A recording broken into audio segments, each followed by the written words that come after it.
Ladies and welcome back to the channel. Today we've got another UFC preview and predictions. The main event this weekend is Thiago Moises taking on Islam Makhachev, and the co-main event is the return of the former women's bantamweight champion in Miesha Tate. She is going to be taking on Marion Reneau. We have got 11 fights on this card this Saturday night, and folks, if you have not yet, make sure to hit that subscribe button down below for some more UFC here on the channel. So our first fight is in the heavyweight division, is between Baudot and Rodrigo Nascimento. Gonna start first here with the Black Samurai in Baudot. So he made his UFC debut back on Fight Island. He lost to Tom Aspinall on the Moraes Sandhagen card. It was a fight scheduled for Tom Aspinall to go in there and just pick up a win. Baudot was not supposed to win that fight, and of course he did not. Losing that fight in 95 seconds, Aspinall got the job done by TKO. Baudot currently 8-2 in his professional career. His other loss is back in 2017. It's a loss to another UFC fighter in Dalcha Champion. He lost that one by KO 20 seconds into their fight over an EFC Worldwide, and since then he picked up a win over against a fighter who's 0-2 and then a fighter who is 9-4 over in TKO. And now Baudot will take on Rodrigo Nascimento. This fight's pretty simple to break down. Baudot, pretty solid striker, I guess. I mean, in the Aspinall fight, he got taken down at will. I mean, for that one takedown, and then Aspinall just ground and pounded him for about a minute, and the fight was stopped. So that's a little bit concerning if you're looking at Baudot, considering Nascimento is going to try to come in here. He's going to try to take down Baudot, try to get him to the ground, use his ground game, and put away Baudot. So for Baudot, again, he's got to keep this one standing. For Nascimento, he's got to take this one down. That's Baudot. Let's talk about his opponent now, and Rodrigo Nascimento. And don't get me wrong, Nascimento wasn't great in his last fight either. I mean, he got knocked out in 45 seconds to Chris Daukaus, but what have we seen out of Chris Daukaus since then? Okay, beat Alexei Oleinik. Chris Daukaus is a top 15 heavyweight, I would say he's a top 15 heavyweight. I mean, this was on the same card where Baudot got knocked out by Tom Aspinall and Nascimento got knocked out by Chris Daukaus. But what we have seen out of Nascimento in the UFC, he has submitted a UFC fighter in Don'Tale Mayes, and what has Don'Tale Mayes done in the UFC? Okay, not much. I mean, he beat Roque Martinez, and that's about it, but he beat a okay fighter in Don'Tale Mayes who's not known for his ground game, but that's what Nascimento did in that one. And then, of course, before that, he picked up a win on the Contender Series by arm triangle choke. Nascimento, great ground game. 8-1 record, 6 submissions, 2 by TKO. Okay, Tom Aspinall is a good striker and a very good grappler as well, but Baudot just didn't even do anything to stuff that one takedown, to try to attempt to stuff that one takedown that Tom Aspinall did, that he did shoot on Baudot. Saying that Nascimento is not going to do the same. Rodrigo Nascimento is going to go in there, he's going to take down Baudot, and he's probably going to submit him. Baudot could keep this one standing, and yes, could he land a bomb against Nascimento? It's entirely possible. I don't see it happening. I think Nascimento comes in there, closes the distance, eventually shoots in for a takedown, gets it, maybe either TKOs him on the ground with ground and pound, but more likely, I think Nascimento looks for a submission, maybe goes back to that arm triangle choke that we did see him get on the Contender Series, and I think Rodrigo Nascimento will beat Baudot by stoppage. I'll say currently by submission. I'll say a first-round submission for Rodrigo Nascimento. I think he gets the job done. Next up, we have got Francisco Figueiredo taking on Malcolm Gordon in the flyweight division. We will start first here with Malcolm X Gordon. His run so far in the UFC has not been great. He hasn't gotten out of the first round yet. First fight, they book him against Amir Albazi. He loses that one by triangle choke in the first round. 4 minutes in the first round, loses it. And then his last fight against Sumadarji, okay, he just got knocked down in 45 seconds. So Malcolm Gordon's only been in the octagon for about 5 minutes, and he's lost both those fights, and he hasn't gotten out that first round yet. I mean, not what you're looking for out of Malcolm X Gordon, a guy who was the TKO flyweight champion before entering the UFC, had some hype on him before entering, and then, of course, losing to Albazi and losing to Sumadarji. But Malcolm X Gordon, again, he's got a solid ground game and a solid stand-up game, but the thing is, Amir Albazi was a better grappler than him, and Sumadarji was a better striker than him, and that was the problem in those two fights. And Francisco Figueiredo, what he does well, it's not looking great for Malcolm X Gordon, because Figueiredo can strike, and he's got some pretty good jiu-jitsu as well. Gordon has a record of 12 wins and 5 losses, but you gotta look at those last 2 fights. The first one in the summer of last year against Albazi, losing, and then most recently in November, losing to Sumadarji, where he just couldn't get going in that one. Madarji really went after him for the first 45 seconds and knocked Gordon out. So, do I think Malcolm Gordon has a chance to win this fight? Definitely. I mean, I do like his ground game once he can get fights to the ground, and again, that's coming after him losing to Albazi kamikaze after getting dominated on the ground. But if there is any way I think he wins this fight, it probably comes to the grappling. But Figueiredo is a pretty good grappler in his own right, so we'll see what's going to happen in this one. That's Malcolm Gordon. Let's talk about his opponent here in Francisco Figueiredo. And was I all that high on Figueiredo coming in the UFC? I really wasn't. I'll be the first to admit it. I thought Jerome Rivera was going to win that fight, and no, I don't always bring that up when I got the pick wrong. I mean, hey, I picked Sumadarji to knock out Malcolm Gordon too, but Francisco Figueiredo going in that Jerome Rivera fight, it was just weird because he's coming over from Jungle Fight and he's not he's not beating guys. He came into the UFC off of a draw to Eduardo Souza in Jungle Fight for the Bantamweight Championship, and then he comes in the UFC, fights Jerome Rivera at 125, a division that he hadn't fought in for a very long time because he was fighting a lot at 135 over in Jungle Fight. So it was a weird situation for Francisco Figueiredo coming into the UFC. We kind of thought it was honestly, okay, Devison's the champion. Obviously, Francisco is the brother of Deiveson Figueiredo. At the time, Deiveson was the champion.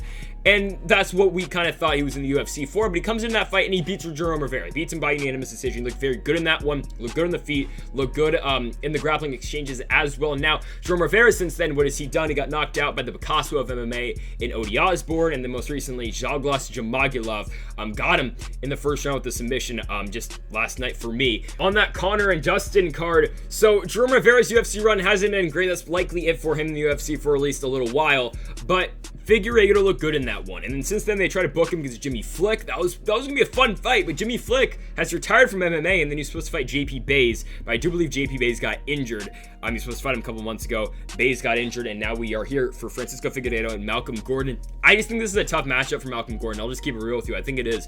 I think Figueiredo is the better grappler in this one, and I did say that Malcolm Gordon, maybe his best path to victory is through the grappling realm, but Francisco Figueiredo's got some good jiu-jitsu skills as well, and I do like Figueiredo on the feet here against Malcolm Gordon as well. So really, every way, I like Figueiredo to beat Malcolm Gordon in this one, and that's why I'm going to go with Francisco Figueiredo to win this one by decision. He can beat him on the feet. He can beat him on the ground. I think Figueiredo goes to 2-0 in the UFC. Now we've got a matchup here between Anderson dos Santos and Miles Johns. We'll start first here with Miles Johns. So his last fight, he did beat Kevin Natividad by KO in the third round of their fight. Caught him with a really nice uppercut in the third round to get his second UFC victory. Before that, he did lose to Mario Bautista.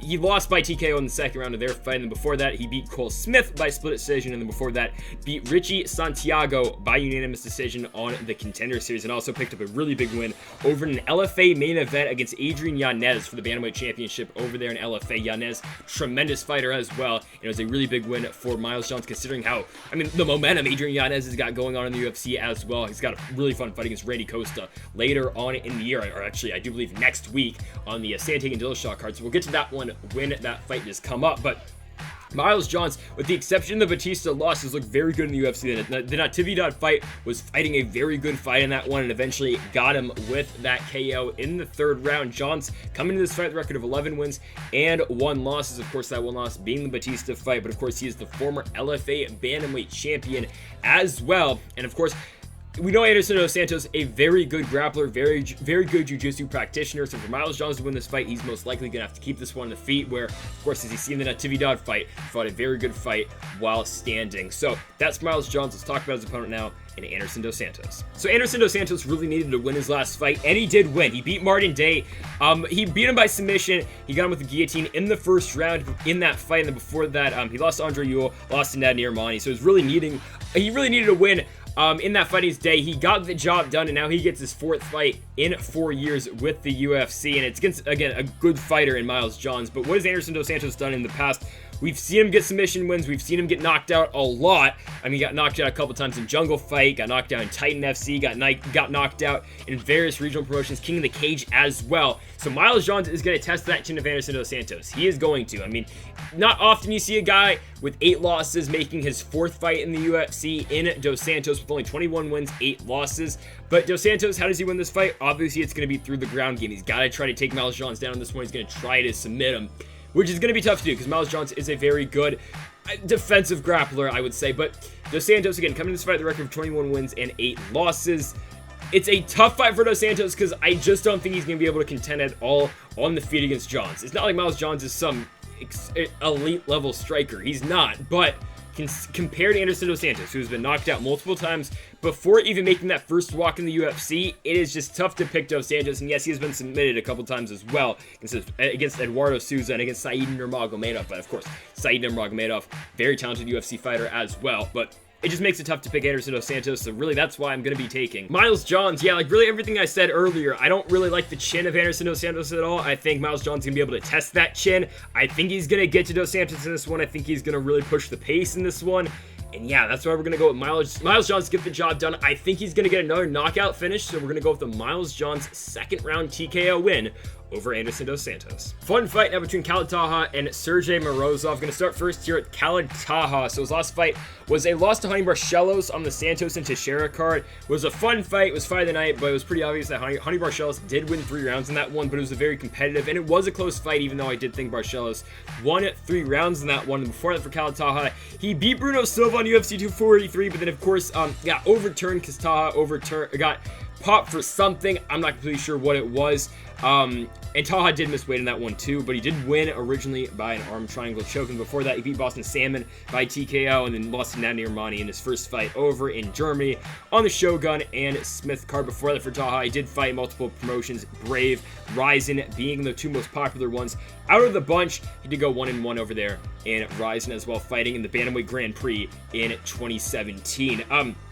Khalid Taha, though, coming in this fight with a record of 13 wins and 3 losses. He looked solid in the Barcelos fight, even though he did lose that one. But of course, Khalid Taha, a very good striker, and that's where he's probably going to try to keep this fight with Morozov, which of course in the Morozov is probably going to do the same. This is going to be a stand-up battle, and you're going to see who the better kickboxer is between these 2 fighters. So that is Khalid Taha, again, coming to this fight with a record of 13 wins and 3 losses, most recently beating Bruno Silva and then losing to Honey Barcelos. Let's now talk about Sergey Morozov. And the former M1 champion, Sergey Morozov, hey, the UFC did him no favors in his first fight with the promotion. They gave him Umar Nurmagomedov. Nurmagomedov submitted him in the second round over in Abu Dhabi on the Chiesa and Neil Magny card. It was a good one for Nurmagomedov, but Morozov coming into the UFC off of multiple wins in M1. And again, M1, a pretty good promotion. Some of the guys he was fighting there, a little bit questionable, but most recently he did pick up that win over Josh Reddinghouse. He got his win back against Reddinghouse, which he lost to earlier on in his career. He beat him by unanimous decision to retain that M1 Bantamweight Championship. Before that, he did win the championship in the 4th round by KO. But I mean, he's taking on guys 5-0-1, 6-0, 7-2. Again, M1 is a good promotion. You're just not seeing the guys that you're going to see in the UFC. That's why he was a pretty big favorite against Umar Nurmagomedov. And of course, he was a big underdog because of the Nurmagomedov name. But shows you how good Umar Nurmagomedov is and just how tough of a first fight it was for Morozov, where he really just couldn't get anything going considering how good of a ground game Umar Nurmagomedov truly does have. So Morozov coming in this one with a record of 16 wins and 4 losses. I think he's going to stand with Khalid Taha in this one, and it's going to be a fun fight. Taha is a fun fighter to watch. Yes, he does have the ground skills as well, but expect a kickboxing fight in this one. Expect a stand-up war. And really, this is such a tough one to call, honestly, but I'm going to have to go with Khalid Taha. I'm just taking the experience. Taha's been there a lot in the octagon, taking on some pretty solid fighters in Nadir Rahmani. I mean, do you want to count Boston Salmon? Maybe. Bruno Silva's a very tough out, and Honey Barcelos is a very good fighter as well. I mean, those are tough fights, really tough fights for Khalid Taha. And he's gone through them. And yes, he has suffered some of his losses, most recently to Barcelos, but that was such a fun fight, and Taha is going to keep throwing. And I think he's going to get the best of Morozov in this one. It's going to be an entertaining fight, but I'm going to go with Khalid Taha to pick up the win in this one by decision. Now we've got Amanda Lemos and Montserrat Ruiz. Going to start first here with Montserrat Ruiz. Okay, we kind of know what she's going to do. Head and arm throws, or not even a head and arm sometimes. It's just she's going to look for the headlock, and she's going to try to take this one to the ground. All right, we saw the Cheyenne Bays fight. Was it a good fight? No, it wasn't. It was a terrible fight, and I've seen that, okay, yeah, Montserrat Ruiz only had 1 week to prepare for that, but really, that's her game. And no, I'm not defending with Cheyenne Bays' performance at all. She did not fight a good fight in that one. She knew that's what was going to come in that fight. She knew that Montserrat Ruiz was going to go in there and look for that headlock and look for that head and arm, look to throw with that judo throw.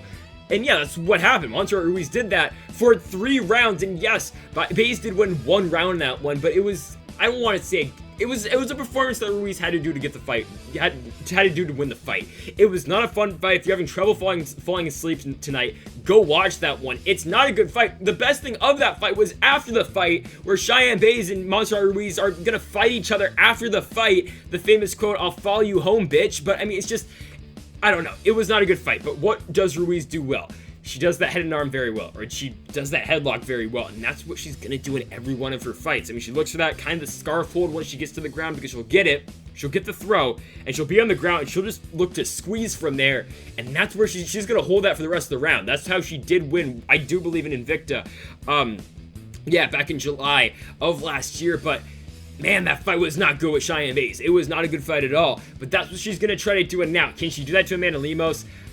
I mean, now that Ruiz has been out there and she did that in a UFC fight, Amanda Lemos has got to see that. And Lemos is a good fighter too, currently on a 3-fight winning streak. We're going to talk about her in a second. So it's a tough fight for Ruiz, because what does she do? Like, how can she beat Amanda Lemos other than that one headlock throw? I don't see it, because Lemos is a good grappler, and Lemos is a very good striker too. So as long as Lemos can avoid that head and arm, it's going to be trouble for Montserrat Ruiz. So that's Ruiz coming to this fight with a record of 10 wins and 1 loss. Let's talk about Amanda Lemos now, though. And yeah, Lemos is looking really good in the octagon right now. I mean, coming off a couple really big wins, most recently the win over Lavinia Souza. Won that one by TKO in the first round, UFC 259. Looked very good in that one. Before that, beat Mizuki Inoue by decision and beat Miranda Danger Granger over in Busan, South Korea in her strawweight debut. And if you count her first fight, I mean, she fought at bantamweight. It was against Leslie Smith over in Glasgow, Scotland. It was on the Nelson Ponzinibbio card. She got TKO'd in that one against the future Bellator contender at 145 in Leslie Smith, but Lemos loses that one. She comes back 2 years later. Big win over Granger, big win over Inoue, and a big win over Lavinia Souza as well. Lemos is the better striker in this one, and with the exception of the headlock position that Montserrat Ruiz is so good at, Lemos is the better striker as well, or the better grappler as well. I think Amanda Lemos is going to win this fight. I don't think it's that controversial of a pick to say so. Again, as long as she can avoid that one headlock position and that one head and arm, the scarf hold if you want to call it too, as long as she can avoid that, Amanda Lemos is going to win this fight. Right? I think that's pretty simple. We've seen how good of a striker Amanda Lemos is. The former Jungle Fight, again, it was at bantamweight, but the former bantamweight champion over there at Jungle Fight. She's a good striker. You saw her put down Lavinia Renata Souza with a really nice jab. And look good in the Granger fight. Showed that she can win by submission as well, locking that nice rear naked choke too. I'd like Amanda Lemos to win this one. I think she gets it done pretty convincingly. I think she's going to put away Montserrat Ruiz by TKO in the 3rd round. And yeah, we're going to go with Amanda Lemos to get the job done. Next up, we have got Daniel Rodriguez welcoming Preston Parsons to the UFC. We'll start first here with the UFC newcomer in Preston Parsons, the only newcomer to the UFC on this entire card. And Preston Parsons, yeah, he's gonna try to get this one on the mat. I mean, it's that simple. This guy is a grappling machine. That's where he wants to fight. Last 4 fights, all won by submission. 3 of them in the first round, 1 of them in the second round. Parsons is trying to get this one on the mat no matter what. That's all of his fights. I mean, 9 wins, 9 by submission. He does have 1 submission loss back in Titan FC in 2017. Lost that fight by guillotine, but other than that, he's looked pretty damn good. He does own a win over Ignacio Bahamondes, current UFC fighter. I know he did lose to John McDessie most recently by split decision, but I'm pretty high on Bahamondes. I think he's got a really bright future in the UFC.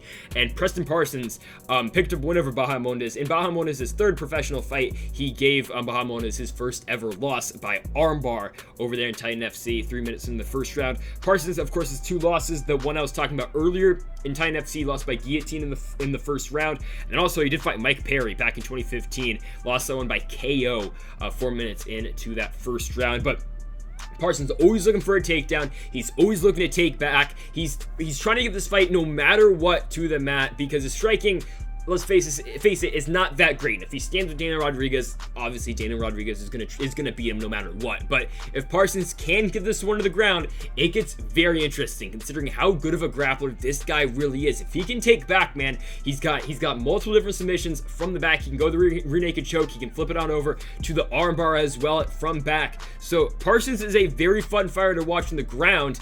But again, he's got to get it there. If he can't get it there, then obviously Daniel Rodriguez is going to get the win. So that's Preston Parsons coming into this fight with a record of 9 wins and 2 losses. Let's talk about his opponent now, in Daniel Rodriguez. So obviously we know Daniel Rodriguez, very good striker. You saw him piece up Mike Perry on the feet in their last fight over on the UFC on ABC card, Vittori Holland. You've seen him knock out Dwight Grant over, he was almost knocked down in his own right in that fight against Grant, but he comes back, KOs Dwight Grant in that one. You saw him beat Gabriel Green. The fight I want to focus on, and yeah, he did lose to Nicholas Dalby. Let's forget about that one. But the fight I want to focus on here with Daniel Rodriguez is the Tim Means fight. First fight in the UFC for Daniel Rodriguez. He comes in there. It's in Rio Rancho, Anderson Blakovic too. And he's piecing Tim Means up. He's doing well in the feet in that fight. In the second round, he's really working against Tim Means. And eventually Means takes a panic shot, and Daniel Rodriguez instantly hooks in that guillotine, and he finishes the fight standing guillotine for Daniel Rodriguez in that one. How is that significant to Preston Parsons? Well, Preston Parsons' was one loss to Vladimir Araujo on that Titan FC card I was talking about earlier, where he did get subbed by guillotine. What happened?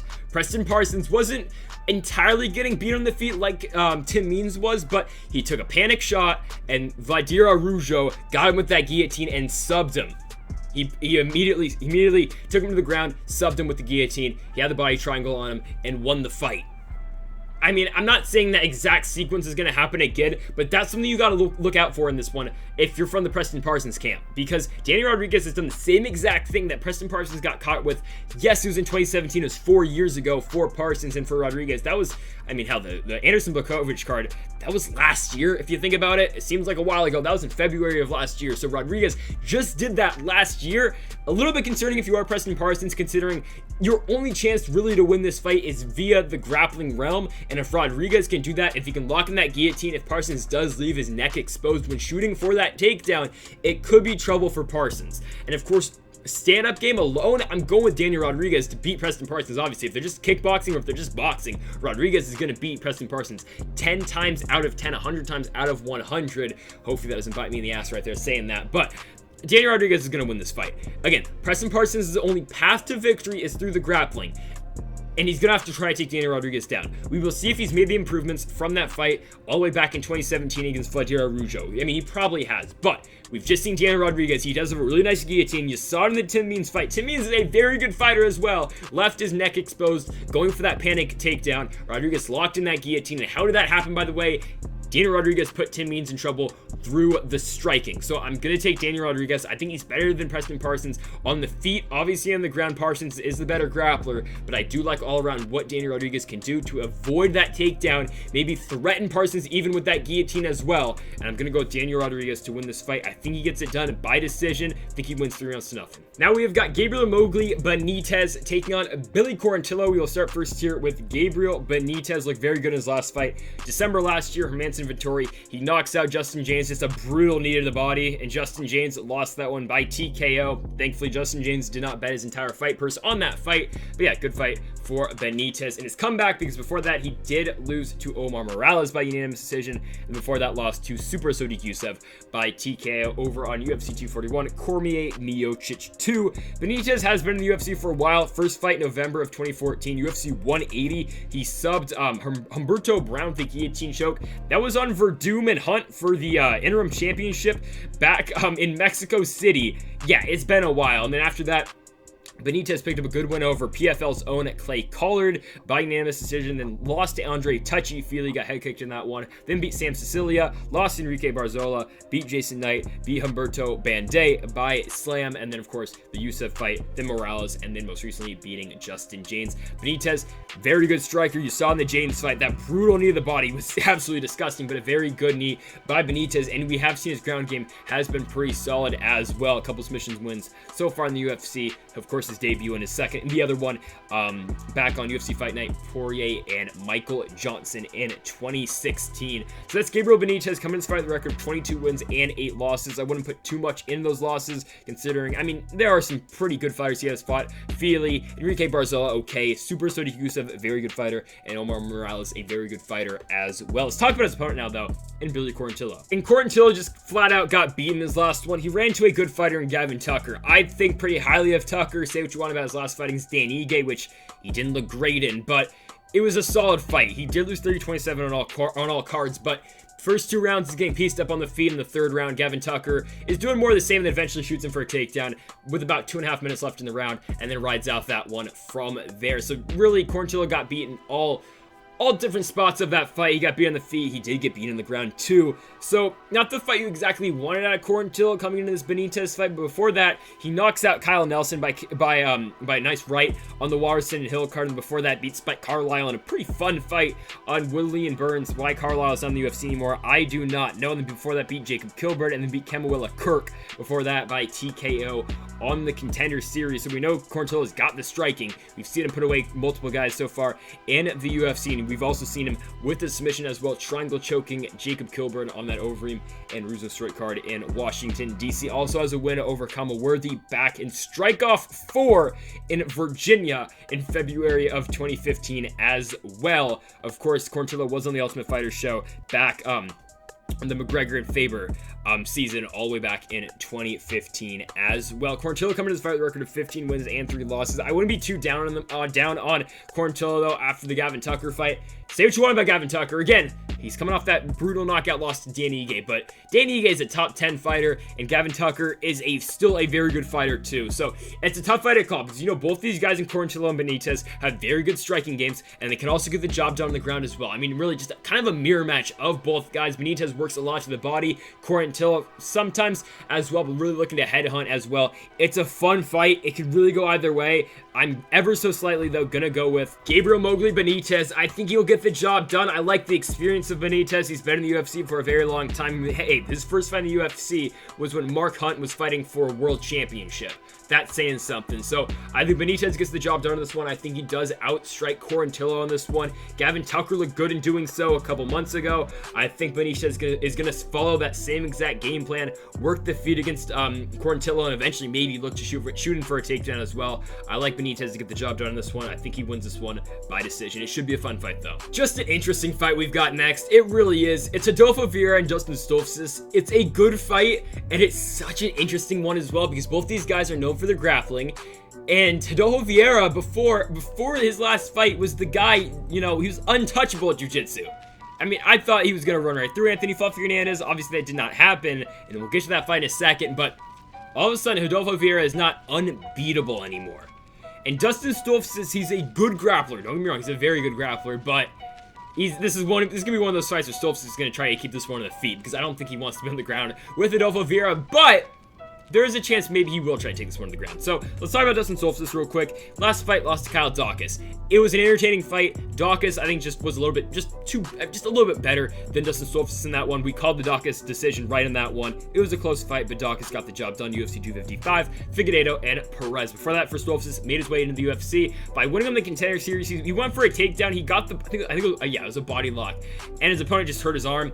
They called it a slam knockout for Stoltzfus. Sure, I guess, right? And then before that, he picked up a win by Twister. Yeah, he got a Twister win in 2019, and then TKO win before that, and then picked up back-to-back wins in We Love MMA, the first one being by rear naked choke, and the second one being by a guillotine. So normally, when Adolfo Vieira fights, you know, I'm thinking, okay, his opponent's never going to try to take him down, his opponent's never going to try to grapple with him, and he's going to, I mean, like, Dustin Stoltzfus has got to keep this one on the feet. Now, if Dustin Stoltzfus later in this fight, I'm not talking the first round, I'm not talking for the first half of the second round, he can't grapple with Adolfo Vieira. He shouldn't.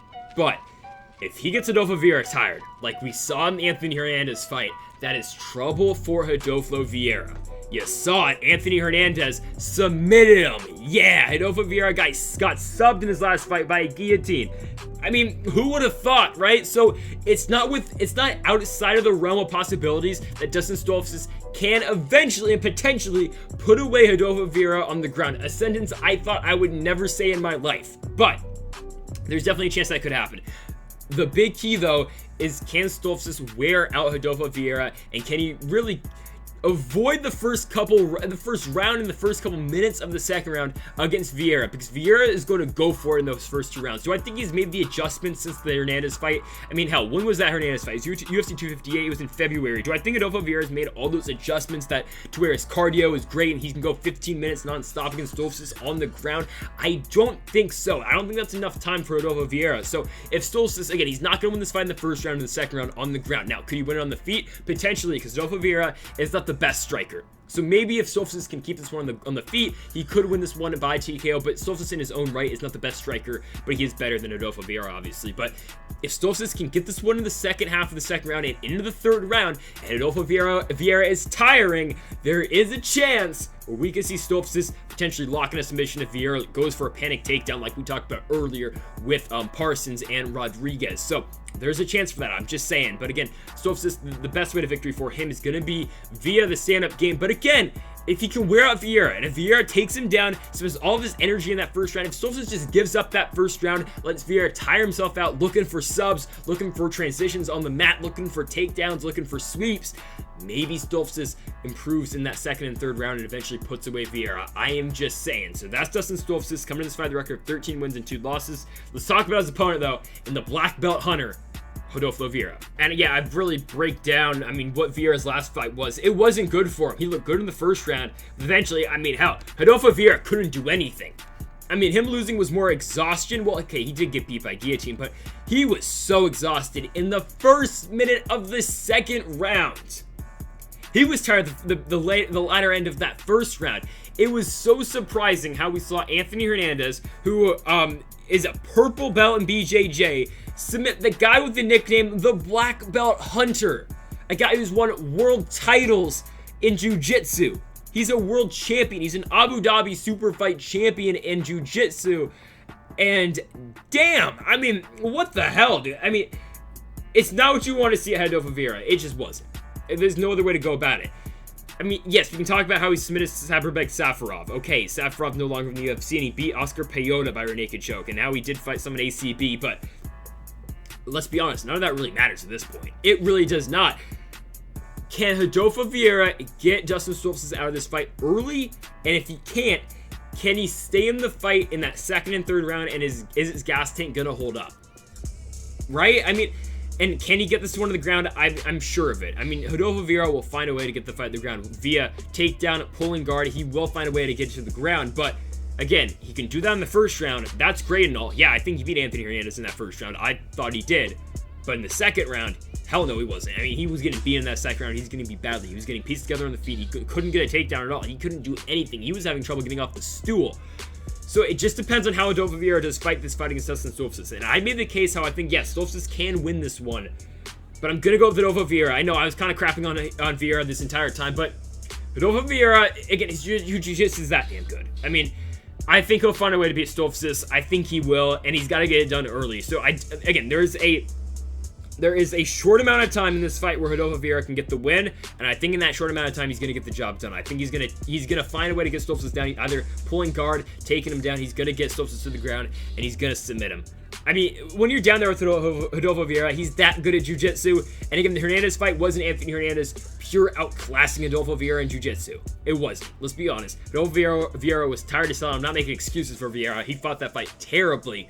But if he can go in there pure jiu-jitsu against Dustin Stoltzfus, he's going to win this one. He's going to find a way to get this one on the ground, and he's going to submit Dustin Stoltzfus. I'm saying in the first round, Rodolfo Vieira goes to 3-1 in the UFC. Now we have got Mateusz Gamrot fighting Jeremy Stephens. We'll start first here with Jeremy Stephens. He has not fought since that first card back from the pandemic, UFC 249, of course, in Jacksonville. Calvin Kattar knocked him out with that really brutal elbow coming on the Stephens on the way in. Calvin Kattar catches him with an elbow, puts him down. Incredible. Stephens was supposed to fight Dakar Close most recently, but we have that whole incident where Stephens pushes Dakar Close in the weigh-ins when they're doing their face-off, and then Dakar Close has some weird injury from that. Don't know the full extent to that injury, but it was weird, and Dana White got on Sean Shelby's ass for how you're supposed to break him up when, Dana White let Conor kick Dustin Poirier. Whatever, that's besides the point, but Jeremy Stephens did not get that fight against Dakar Close. I thought it was going to be a fun fight, but before that for Stephens, man, he has not won a fight since he beat Josh Emmett all the way back in Orlando in their main event fight in 2018. Most recently, losing to Calvin Kattar, of course. He lost to Yair Rodriguez before that in their rematch. The first fight was an eye poke 15 seconds in. What do you want him to do? Before that, he lost to Zabit Magomed-Sharipov, and then before that, lost to Jose Aldo. Really nice liver shot by Aldo, beating Jeremy Stephens in that one. And Before that, for Stevens, beat Josh Emmett, beat Duhu Choi, beat Gilbert Melendez, lost to Neto Moicano, lost to Frank Yeager, beat Henan Barao, lost to Max Holloway, beat Dennis Bermudez. Now we're getting into 2014 when he fought Charles Oliveira. So, I mean, Stevens has been around for forever. His first fight, I think I said this earlier in his fight against Dakar Close, but I'll say it again. First fight was against Dean Thomas. Yeah, that Dean Thomas who was on the UFC broadcast. That fight was on UFC 71. That was Rampage Jackson versus Chuck Liddell, number 2, where Quinn Rampage Jackson won the world championship, knocking out Chuck Liddell in the first round of their fight. And then his second fight, Jeremy Stevens, was UFC 76. That was Keith Jardine versus Chuck Liddell. Remember when Keith Jardine beat Chuck Liddell by split decision? I mean, damn, Keith Jardine was a monster back in his day, though. I mean, beat Forrest Griffin once, and then he ran to Vanderlei and lost, if I'm not mistaken, but... yeah, I mean, that's my Keith Jardine facts for the day, I guess. But, yeah, Stevens, he fought UFC 71, fought UFC 76. He's been around for a very long time. Made his UFC debut back in 2007, May of that year. So, that's just saying something right there. How long Jeremy Stevens has been in the UFC. But that means something. The amount of damage this man has taken in his career is insane. I mean, he's got 47 pro fights in the record, and he's taken on a very... I mean, I wouldn't say Mateusz Gamrot's on the younger side. He's still 30 years old, but... he's taken on a guy who is a monster in Mateusz Gamrot, and Stevens most recently just being knocked out. It's just, I don't know, man. Stevens has taken a lot of damage in that UFC octagon. Again, not winning a fight since February of 2018. So that's Jeremy Stevens. Let's talk about his opponent now, though, in Mateusz Gamrot. And Mateusz Gamrot, let's be honest, probably should be 2-0 in the UFC. I mean, hell, even Guram Kutateladze thought that Mateusz Gamrot beat him. So, yeah, I didn't see that split decision win for Kutateladze. I think Guram's a good fighter, too, but... in all honesty, Mateusz Gamrot should be 2-0. Most recently beating Scott Hot Sauce Holtzman by KO on that UFC and ABC card, the Victoria Holland card. Beat him in the second round, looked very good in that one. Showed, okay, I mean, the Kutateladze fight, maybe, yeah, that he let that fight go the distance, but, I mean, Mateusz Gamrot is a good fighter. I mean, coming over from KSW, the former KSW double champ, I do believe. Yeah, he's the featherweight champion, and he was the lightweight champion over there in KSW, and then comes in, beats Guram Kutateladze debatably. I mean, of course, he did officially lose, but that fight, and then Scott Holtzman. All right, Mateusz Gamrot's good everywhere. He's got some really good submissions. He's got a couple good heel hook wins on his resume, and also his striking is just really good, too. I mean, the Scott Holtzman fight, got him to the ground, eventually ground pounded him out, and he got the win there. Okay, Jeremy Stevens, the veteran of the sport, he's been fighting for a while, respect to the man. This is a fight where Mateusz Gamrot is going to run right through him. There's that. This is a terrible matchup for Jeremy Stevens, because whatever Jeremy Stevens can do at this point in his career, Mateusz Gamrot can do it better. Mateusz Gamrot, I think, is a better striker than Jeremy Stevens at this point, and I think what Mateusz Gamrot is probably going to do, he might even look for a takedown this one, too, considering I think he's going to be able to... I think he definitely has the big edge on the ground against Jeremy Stevens at this point in Stevens' career. Stevens is old, man. He just is.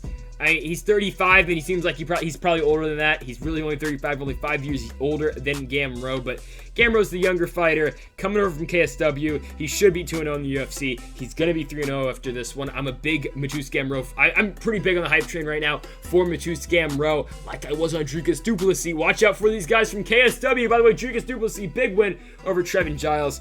Yeah, I got Gamrot to beat Jeremy Stevens. I think he gets the job done by KO, and just like the Holtzman fight, I think he KOs him in the second round. Well, yeah, Miesha Tate's back. Who would have thought, right?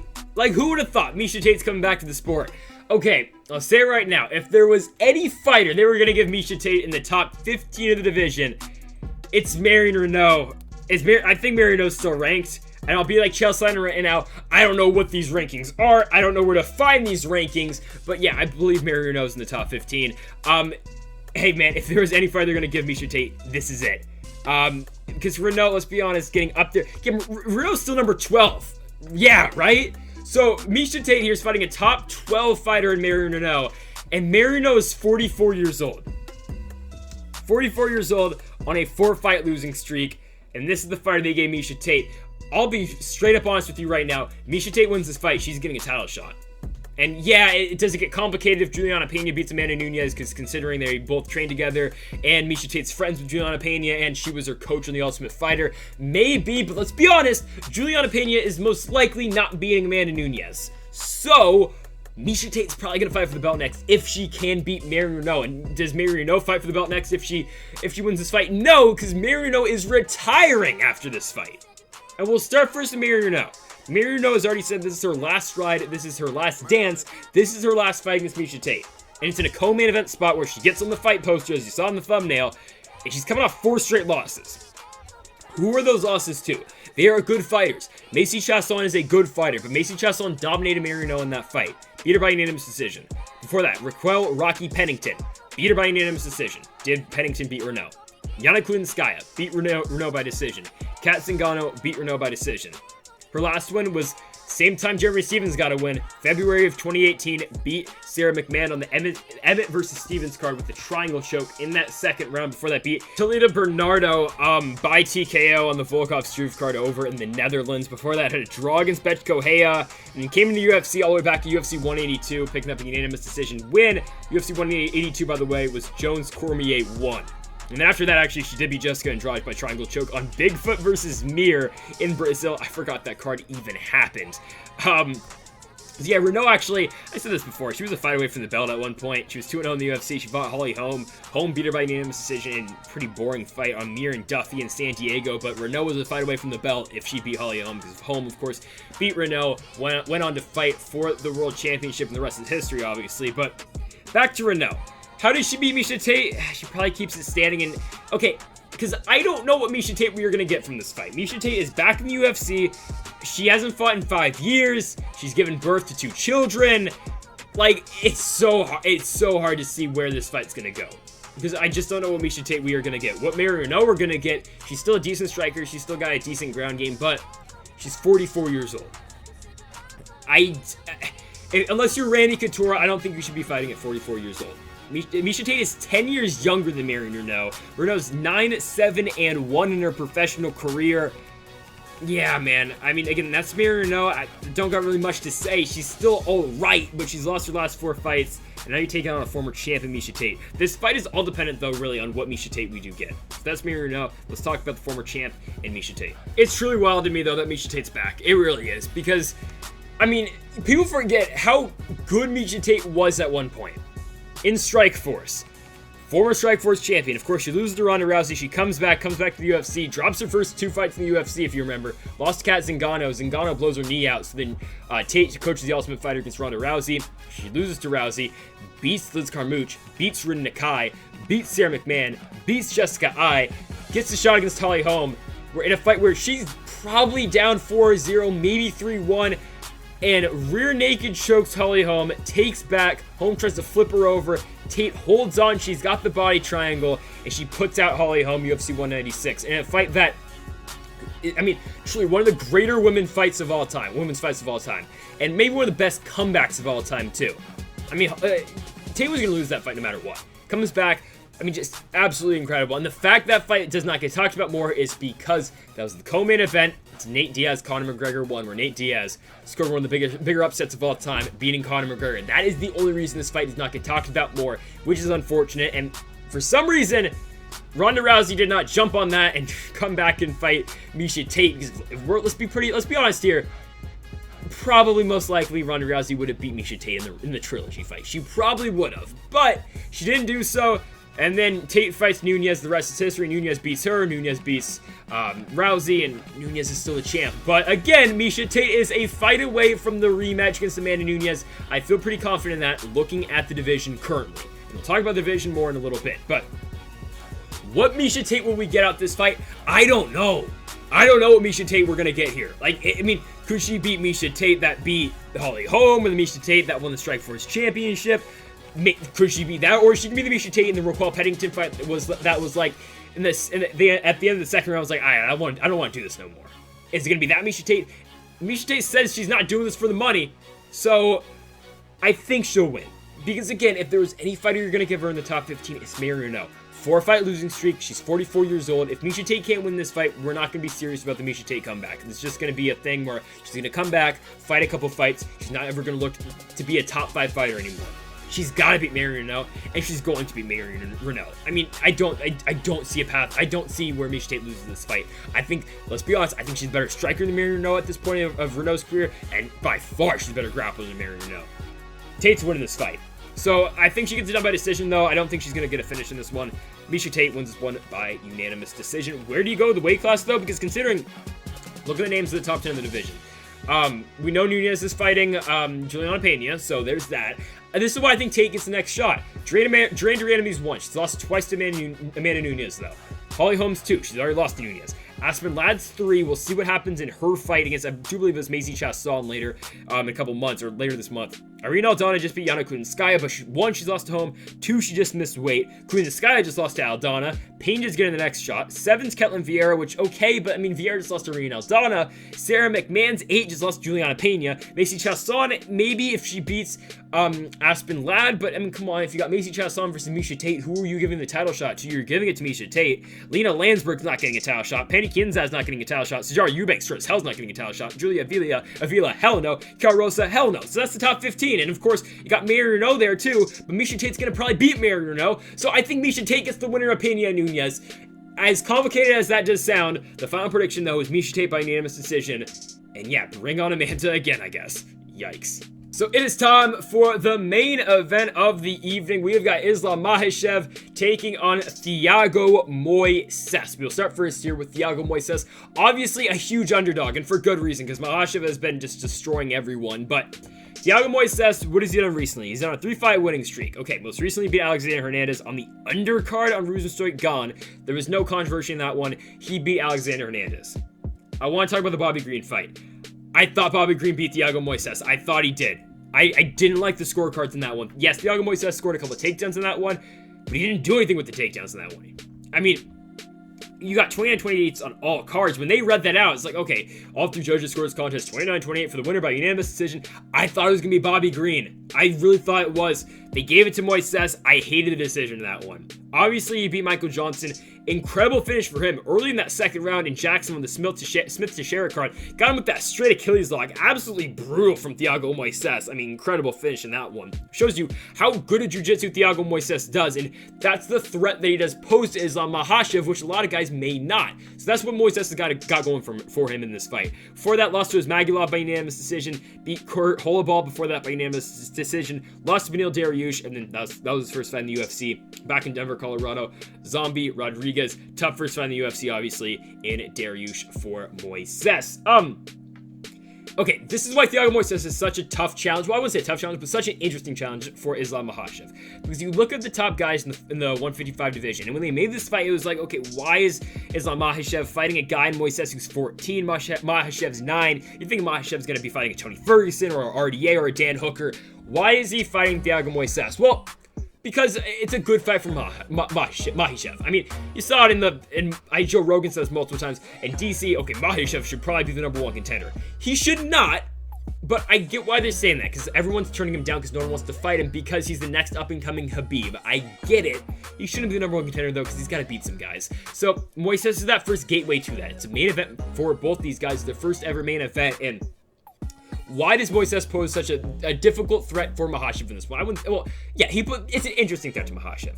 Something that Dan Hooker might not possess, something that Kevin Lee might not have, Carlos Diego Ferreira does, but like, it's the ground game of Moises. Moises' jiu-jitsu is so good. Now, it was always, okay, I'm going to compare this to a fight that, okay, this is a very low version of, okay, I'll say it, Khabib and Tony Ferguson. And no, I'm not calling Islam Makhachev Khabib, and no, I'm not calling Thiago Moises prime Tony Ferguson, but this was always the case people made about Tony Ferguson and Khabib Nurmagomedov. Khabib's going to take down Tony Ferguson, and that's what Tony Ferguson likes. He wants to be on his back. He wants to be in the guard. He's going to work rubber guard against Khabib. He's going to elbow him up from the bottom. And no, just Thiago Moises just throwing.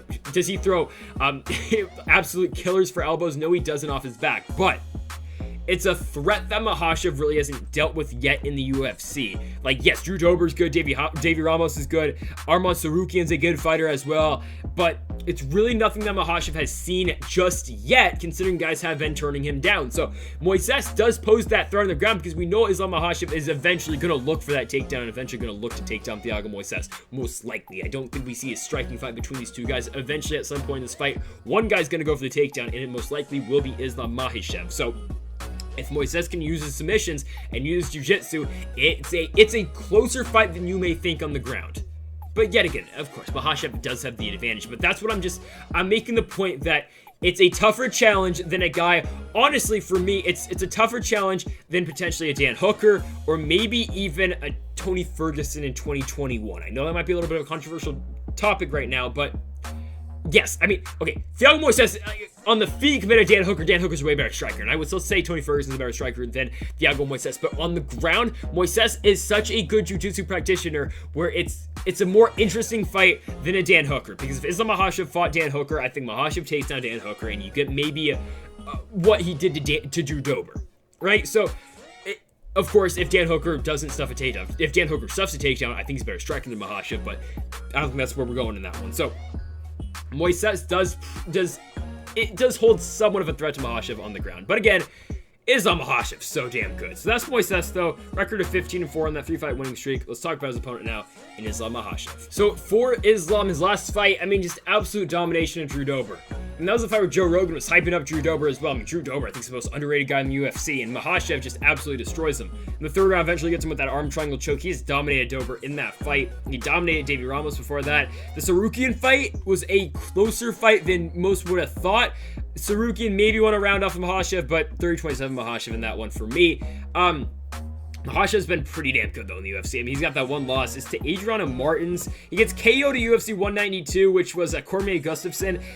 In that fight, Moises throws a big, it was a big left. He throws a big left in that one. He misses wild, and then Martins just comes over with a big right, just a quick right, puts down Makhachev and ends the fight. It's in the first round. I believe that fight, yeah, the fight is on YouTube. Go watch that one. It's a short clip. It's only about 30 seconds, but that's what, I mean, Makhachev, again, that was what, back in 2015. So it's been a while, but that's the one time Makhachev got rocked and he got dropped. Now, is Moises going to do that to Islam Makhachev? No. So Makhachev since then has put together a pretty good winning streak. Wins over Chris Wade, Nick Lentz, Gleibson Tebow, he knocks him out on that one. Beats Kajan Johnson, beats Sarukian, beats David Ramos, and he beats Drew Dober. We know what Islam Makhachev brings. Tremendous sambo. He's gonna force a takedown. He's gonna try to get the fight to the mat, and that's what he did against Dober. And he looks so damn good in doing so. And I was talking about earlier, like, how good of a jiu-jitsu game Moises does, but Islam Makhachev, the wrestling and the constant pressure, it's how they train up there in Dagestan, man. And he's also training at AKA as well. Islam Makhachev's winning this fight. I think he's going to. I think he will. There's a reason he's like a, what, minus 500 favorite in this one. He's a big favorite for a reason. Thiago Moises, again, I made the case for him earlier. He poses a difficult threat and an interesting threat to Makhachev. But if Makhachev can stay off the guard, work half guard, work side control against Moises, eventually he's going to try to lock in a submission. And if you give Islam Makhachev 5 rounds against Thiago Moises, I think eventually he's going to find a way to put him down, or not put him down, find a way to submit him on the ground. Yeah, I think Makhachev gets the job done in this one. I mean, something interesting to note, Makhachev has never gone 5 rounds, which maybe if this fight does get to the 4th or 5th, we will see that cardio of Makhachev, that constant pressure cardio. We will see what happens in that one, because Moises has gone 5 rounds 3 times in his career before when he fought for the LFA and RFA championships, but I don't think the fight gets that far. I don't think it does. I think Makhachev's probably going to put away Thiago Moises. I'm going to say in the 2nd round he gets him by submission. Again, Moises, tremendous jiu-jitsu. I'm not questioning that at all. But I think that just the pure strength out of Makhachev and the pure pressure that Makhachev is going to bring to this fight is going to cause a lot of trouble for Moises. And that's why Islam Makhachev is eventually going to get the takedown early in the 1st round. He's going to get it again in the 2nd round. And he's going to put away Thiago Moises by submission, giving Moises his first ever loss by submission in his career. And yeah, Makhachev, his stock only continues to rise. Currently the number 9 lightweight in the world. Give me his fight against Rafael dos Anjos. It's the fight that was supposed to happen last year before Makhachev had to pull out. It's the fight I want to see. It's a good fight. Let's book that one next. And folks, thank y'all for watching another UFC preview and predictions here on the channel. It's a fun 11 fight card this Saturday night. Phil Hawes will most likely get a replacement of fight against, he's supposed to fight Jerron Wynn. Wynn had to pull out, so most likely we will see Phil Hawes fighting as well. If he has a fight, I'll put it in the description, my prediction for that one. Most likely Hawes is going to be getting a local guy. He'll probably win that one. We'll see what happens though. So folks, thank y'all for watching. Make sure to hit that subscribe button down below if you have not yet. We do one of these every single week, and we'll be back next week for the Corey Sandhagen TJ Dillashaw card. What a banger of a fight that is. So we'll be back next week. Good folks, thank y'all for watching, and Mamba forever.